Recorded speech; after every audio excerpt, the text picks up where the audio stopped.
Welcome to the Consulting Leaders Podcast, where we talk about the business of consulting. Whether you're looking to grow your practice or learn from the stories of leaders in consulting, you're in the right place. I'm your host, Ann Rosenthal, ex-PwC and co-founder of GHA Marketing. Join me as I interview the best consultants in their niche. Let's get on with the show.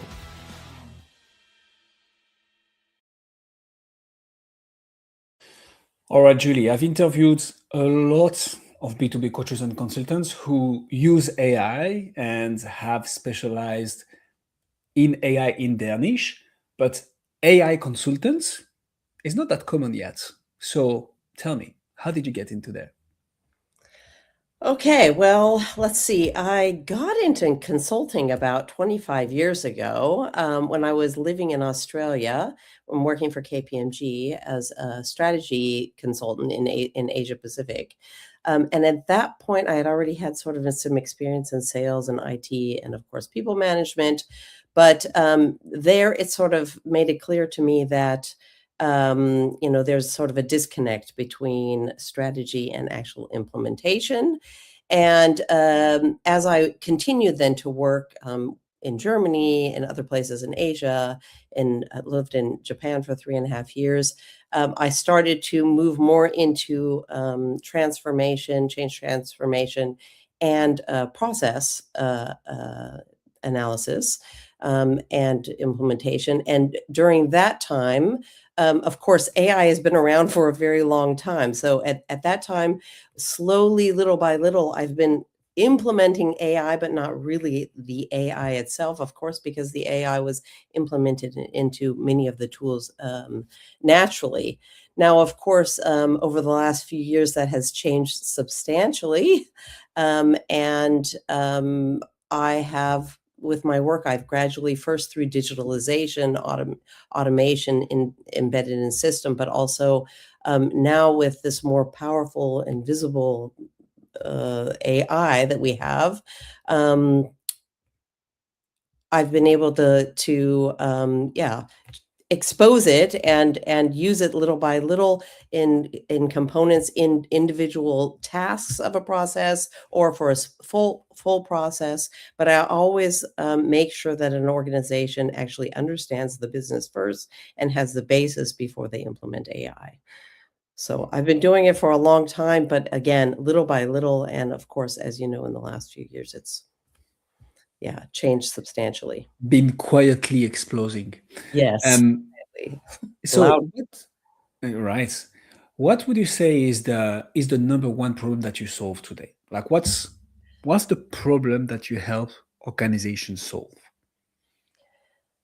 Well, I would say the first thing is getting the work done. So a lot of organizations, they come to me with sort of three types of problems normally. One is that there's like too many manual steps, rework, hands-offs, so the process isn't working really well. The second is sort of maybe a decision is too slow, or the organization is sort of overloaded. And so there's too much coordination, too many meetings, unclear ownership, something like that.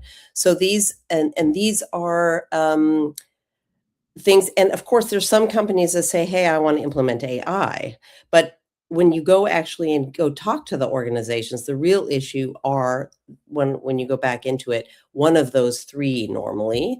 And this is where I always say to them, this is dangerous to implement AI before your organization is prepared, because you just automate the chaos. So, and actually now with AI, I try to use an example, and it's like an airplane.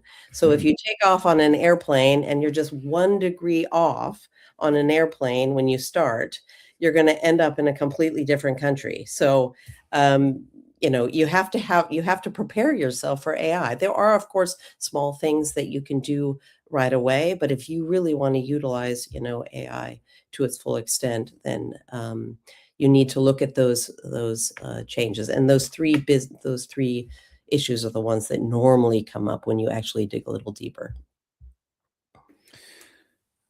So I love that. Who do you solve that for right now, Julie? So who's your ICP?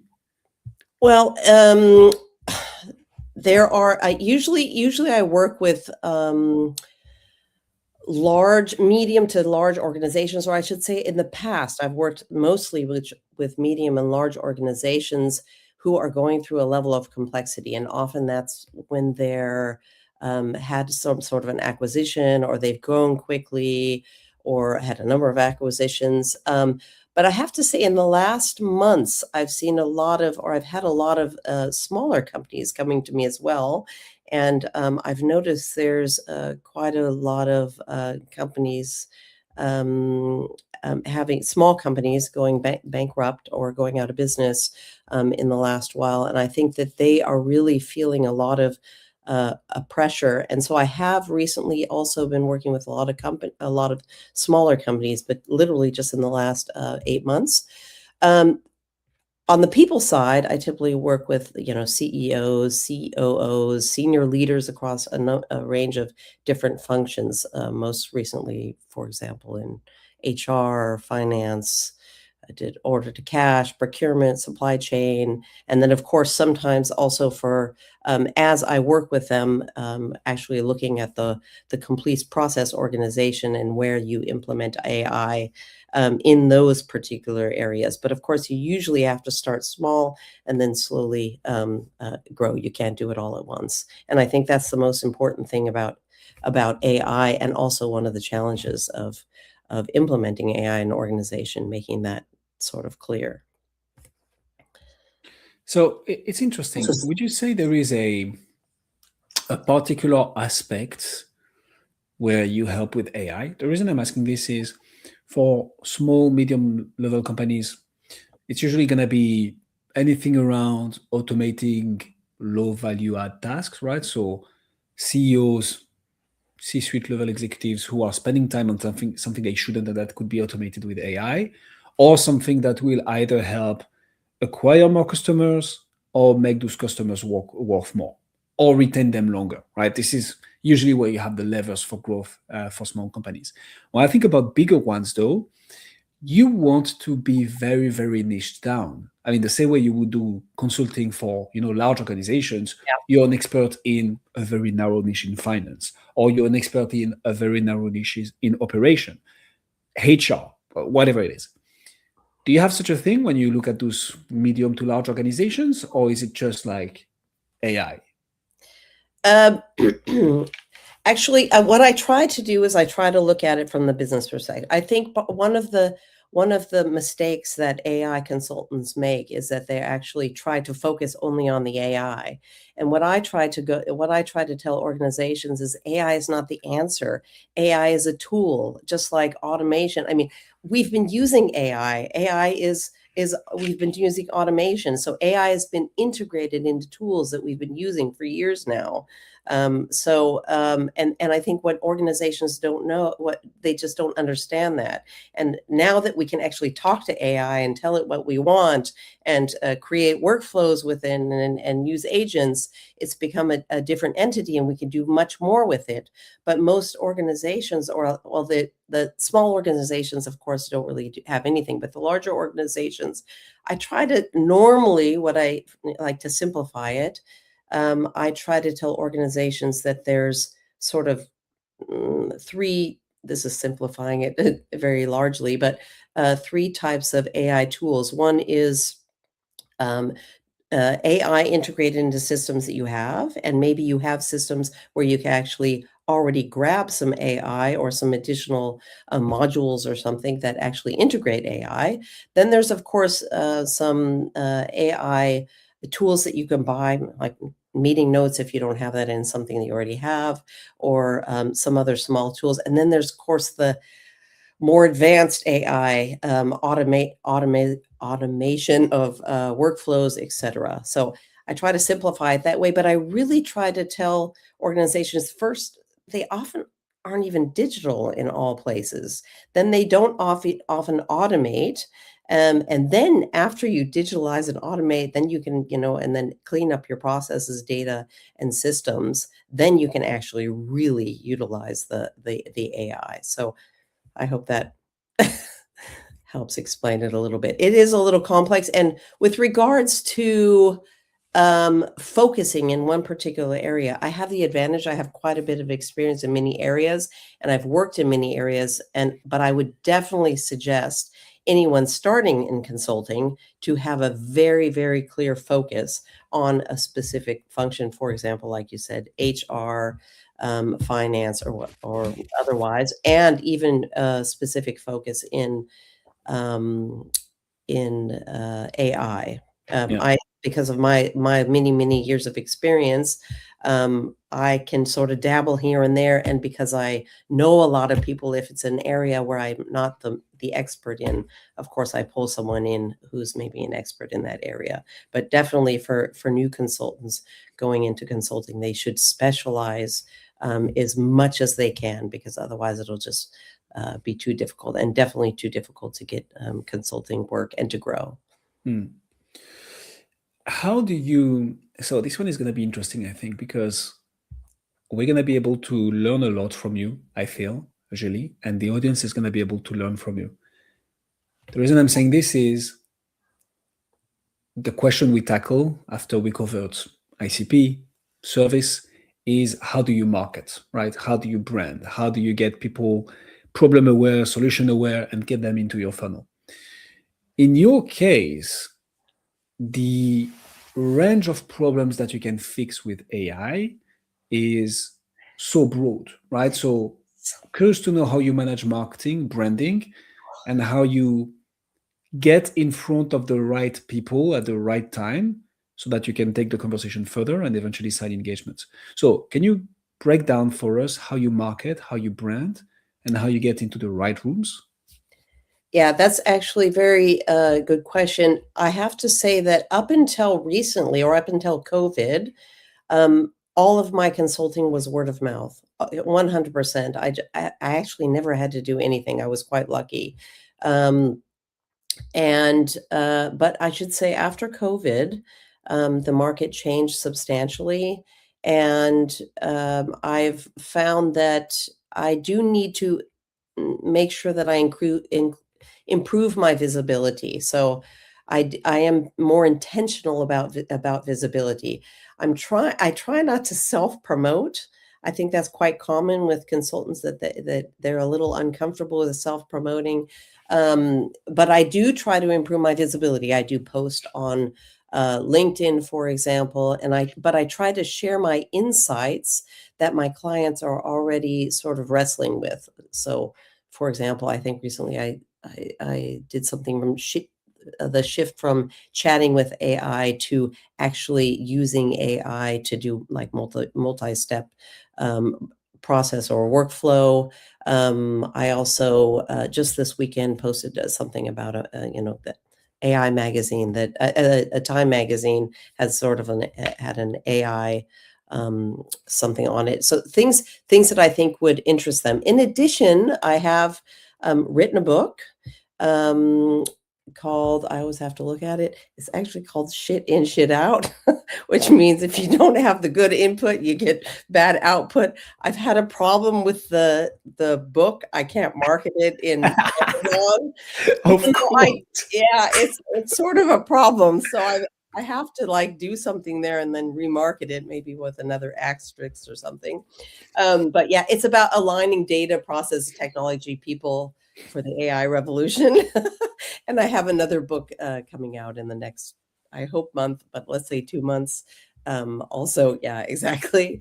And I think these are, it's about selling a framework. It's about helping leaders understand what, you know, how they can move forward. And I think what it does, though, is really it gains trust before a first conversation. So people might know I'm out there, but of course, they don't necessarily call per se. But if you can, you can have. I'm showing value. I'm showing, yeah. I don't know. Hoping, at least I'm hoping to show value. So Mhm. it is more difficult, and I think I do need to move a little bit more in that direction, particularly because, like you said, I do a little bit of everything. That makes it definitely more challenging, and I would highly suggest, somebody doing this, that they do focus a little bit more, and I have thought about doing that, but I always get calls from from people that have worked for me in the past, and then they ask me to do things that I've never done before, and I sort of like that challenge. So Yeah, I mean, there is a point in your consulting career where people trust your capacity to solve problem, whether you've solved them before or not. It's more they're yeah, hiring someone because they know they're going to figure it out, and that's what they are paying for. exactly. I mean, when you can be in that situation, that's awesome. I mean, you've won, right? This is where you want to be. It's funny Yes. because when I was at PwC, I've heard a lot of my management say garbage in, garbage out, but not daring to go as far as shit in, shit out. Yeah. But well, someone actually put it on a book cover, so here we Yes. go. But This exists. I can't market it. I can't do any marketing on it. Yeah, I can imagine that all the platforms Yeah. would block that. Yeah. Okay, but makes sense. So referrals, writing books, and kind of getting the message out there that you can help AI problems, and then getting people to take action because people might know you, but it's another thing to get people to actually call and be like, "Hey, I need help with this." SOW, letter of engagement, we rock and roll. Yeah. Talk to us a little bit about that, Julie. How do you go from that, right? From getting someone to read your book, if they find it, Yeah. getting someone from that who is referred to you, although this will be usually a bit simpler. How do you move from that to an actual conversation, an actual SOW, a letter of engagement, and we rock and roll? Tell us what your sales motion looks like. Okay, well, yeah, you're right. You need to get the first call. I've been quite lucky up until now, but I have had a few times where it's been slow. And what I've done then is I've done presentations, or, for example, recently I was in Germany and presented to a group of 40 women, and luckily one of those 40 women has a smaller organization. So I got a job through that. Um, and through just word of mouth, sometimes I call some old people that I've worked with. If, for example, there is a very low time, but really up until now, it's very challenging to get that type of work. The first step, I've had very good luck. Once I get that first step, I'm my three-step process is: one, first listen. I don't try to solve anything. I just listen to what the problem is, or the perceived problem is, from the organization, and then uh, what I try to do next is I quite often offer, or in fact, almost always, offer a very short trial period. So what I say is, let's look at something very, very small and do a little trial. So it gives them an opportunity to see sort of how I work, to see how they work, to see where they are in the organization, so that I can actually determine how to best help them also in the future. And so often when I offer that for just a small little mini consulting job, which where we decide thereafter how we go forward, um, they bite quite often, and I usually even give them a good discount for that first short stint. And I try to find quick wins. I usually go through for example, a small process, and I say, okay, where's your problem? Where does your problem lie? And then we go through that process with all the people involved. We find the issues. I try to find a couple quick wins, and then explain to them how they could move forward. And normally after that, I can create a larger consulting project.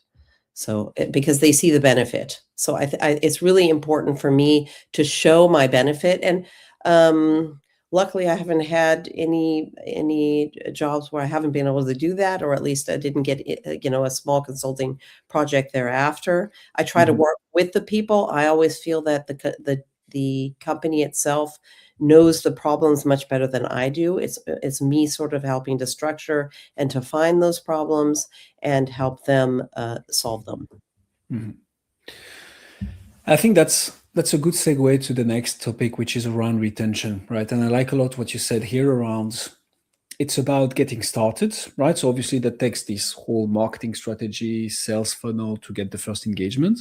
But then what's important, and especially I think in the new technologies, new areas of consulting, to be able to have a proof of concept of a project, to then be able to transform that initial engagement into a second engagement, a third engagement, and then transform this into a multi-layered, multi-year project, potentially feeding other people from your team. Like that's how you can compound and retain business. Is that something that you actively optimize for as well, Julie? Or like how do you Yes. think about and go about retention in your business? Well, what I try to do is, well, of course, the advantage is I try to use processes as the base, Mhm. processes and data as the base, because I mean, just like my book said, data, processes, technology, and people for the AI revolution. And I always say, look, because process for me, I use, and it's very easy then for people to understand. I do is use a very simple process, and I say, look, this goes here, this task, and then this task, and then this task, and then what information is flowing, is the information missing, and what they usually see is after doing one process they see the advantage of doing the process, so then I can jump to another process, and in essence I'm jumping to a different area of the business. So I might be doing it first in finance, and then I say, okay, look, now we've improved the finance area. Why don't we go into HR, or why don't we go and look at your operations, or something else? And that actually works quite well. Obviously, sometimes there's a disconnect with a particular manager, or they feel like they have it under control. With the AI component, of course, and the automation and digitalization, often I'm having an easier time getting in now with the AI component into those other areas, because in the past, when I was just doing sort of business efficiency, then often a manager of a particular function or area would say, "Oh no, I can do this myself. I know this." But when it comes to AI, a lot of people don't know what's out there. It's a quite complex area, and it's moving very quickly. So, of course, if you can look at somebody's process, improve the process, and then also automate it and integrate AI into it, of course, you're adding a real value add. Amen to that. What's the a bit of a curveball for you, Julie? Oh. What's your number one challenge right now? What's the thing that you know you're kind of stuck with, and that once you solve, you will get to the next level of growth? What is that for you? I would say the problem is all these. I would say that my biggest challenge is a lot of companies want AI, and Oh yes. they're looking for AI, but I have a hard time explaining to them that they can't really do AI or use AI to its full potential until they clean up their data, until they clean up their processes, until they organize what they already have. Obviously, you can implement small little things, but it's managing that expectation, really. And also, fewer people are looking like really, they do look for the business issues, but they're looking more like for the AI to fix their problems, and that's not exactly what AI does. It does, of course, it makes it more efficient, and it makes it it helps in many many ways, and can do a lot of things, but it can really only, like I said, as the airplane solution, you have to have things cleaned up before you can yeah, use it, shit in, shit out. So that's sort of the main challenge is managing expectations. People want to use AI, but they don't want to necessarily clean their data. So it's managing that balance, and making them understand that, yeah, making them feel like they're moving in the right direction, and giving them enough so that they're happy. So that's interesting because that's your client's challenge, right? They think they want AI what they really want is a solution to their problem. But because AI is all the hype, they're like, cool, we're going to plug AI in there, and this is going to solve all our problem, and world hunger is over, and like war is over, and we can all live happily, Exactly. freely, and in fairyland.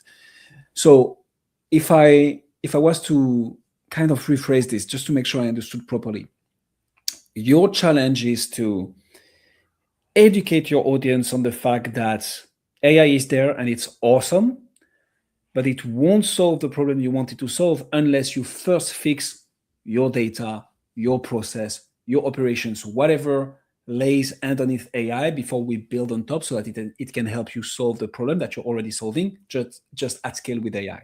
Correct. Better said than Cool. thank you. Amazing messaging. Julie, thank you so much for coming on Consulting Leaders. This was super interesting. If people want to find out more about you, see what you do, where should they go? LinkedIn, Ann Rosenthal. That is pretty straightforward. Do you have some AI automation over there that we can take advantage of if if we go the profile? Wait, so Julie Ann, how do you say? Well, let's see. Ann Rosenthal. I should have looked that up before we came on the chat. I think I have you. Yeah, I found you. Cool. Great. We'll put all the links in the description. I can say one thing for sure is that you've gained at least one new connection out of this. Me, I just added you on LinkedIn. Julie, thank you so much for coming on Consulting Leaders. Thank you very much. Have a wonderful day. Thanks for joining us on this episode of the Consulting Leaders Podcast. We hope you learned valuable lessons on how to grow your practice and take your business to the next level. Make sure to subscribe and leave us a review wherever you're listening to this show so you never miss an episode. To apply and be a guest on the show, click the link in the description. See you next time. How